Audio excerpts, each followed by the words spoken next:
I want to do a quick shout out to Jake Warheim, who left us a review on iTunes for the podcast. He says this podcast is such an eye opener. It's jam packed, full of knowledge and wisdom that I'm grateful for. Michael and Garrett keep every episode exciting and inspirational.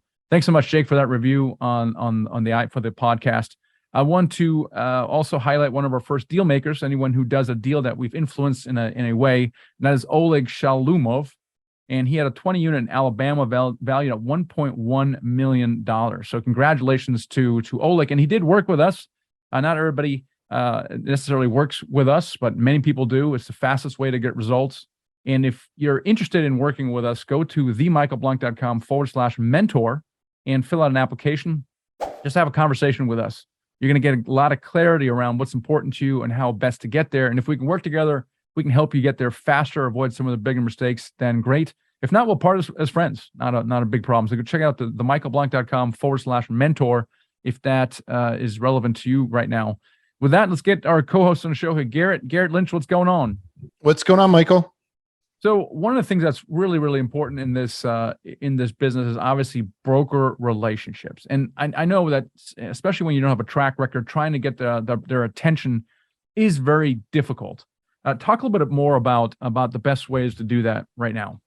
Yeah, so I think right now we're in a time where everyone was eating and there were a million deals going on and transactions happening left and right. Really, I mean, this stopped in February, right? And so it's gotten progressively worse. I think now we're in this phase where sellers just don't want to, they're going to refinance or they're going to sell if they can get their price and they're not getting their price.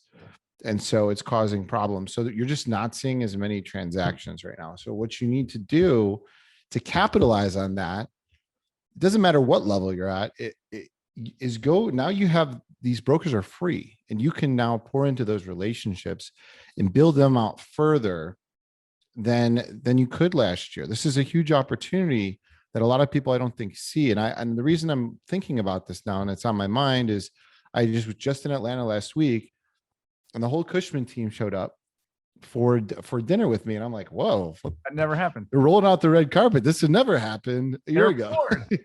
As much as I love those guys, as many deals as we've done with them and we're good clients, I guess, there's bigger guys out there and they're just super busy. And the fact that like all of them showed up pretty much from their team, I was like, all right, this is an opportunity to really get on their good side and build a deeper relationship. So when deals come back around and free up, you're sitting pretty ready to go.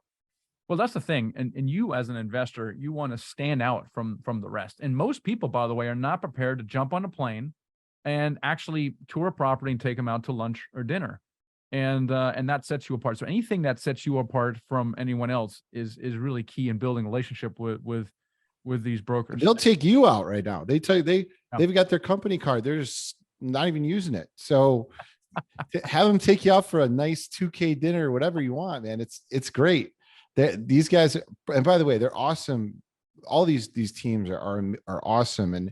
And pick a market. If you want to break in a new market, go out, get with these guys in person. They're available and it's going to pay dividends down the road. I don't care what anyone says. Like, I know that I have a leg up against all my competition because of our reputation and the relationships I've built with certain brokerages. If I go try to do a deal with a different one where we don't have that built, it's much more difficult and I have a greater chance of losing a deal. Yeah, so now is a time to really build relationship with your brokers. And there could be a little bit of a lull in the action. We saw this right after COVID as well, where there's a disconnect between what sellers want and what buyers are willing to pay based on what's going on in the market. And we're kind of seeing that right now, but we do think it's going to normalize again, probably in a month or two when things are going to start normalizing. The Fed will raise the rates to 4%, and then they're probably going to stop for the remainder of the year or make small adjustments. That will allow the lending market to stabilize, and those two will come together. Now, what we found after COVID, it was about a 3-month window as they were coming together, where we were able to get 2 deals out of that, and we want to be prepared for the same thing. So there are some people who are sitting on their hands right now, totally fine. We're just not one of them. Now, we're not going to compromise our underwriting criteria, but we're going to use this opportunity, like Garrett's saying, to build relationships with brokers. And when one of these deals hits, we want to be ready for them. We're also doing a lot of work, Garrett, on our lender relationships. Talk about that a little bit as well. Yeah, I mean, right now is a really good time to do the same thing. Find lenders that you haven't worked with before, or that maybe they're coming onto the scene, and start to build up the same conversations you can have with them.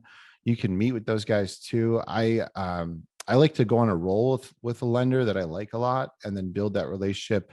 It's also easier when you have the same lender. If you're doing like capex items through them or whatever, you can have an easier operation on the other side. So we picked one when we were doing bridge loans, and that operator has been really easy to work with on the other side. And so now, all of our capex draws are simple, and we have that relationship on all our sites with them. So it's the same opportunity exists with them, and really any vendors you think about that you couldn't reach. Jog your memory. Think about the guys out there that you're like, man, I just wish I had a conversation with these guys to enhance our business, whether it's on the capital side, maybe it's family offices, maybe it's hedge funds, whatever it is. Their time is freed up. Anyone that's not transacting, right, or that's in the transaction business, that's not doing transactions, this is an opportunity to go charge and build those relationships. Oh, that's a really good point. And there's always market cycles. They go up and down, right? As you know, anyone has done any kind of real estate deal, if it was a single family house or an apartment building, man, transactions take a lot of time. And when you're in the middle of a transaction, nothing else gets done. Unfortunately, really other things should get done. For example, when you're in a transaction, you should continue underwriting deals. Does that always get done? No, not so much. So right now is a good time to look at your long-term planning. Building a relationship with brokers and lenders is a great time. And the other thing we're talking about now is building your platform.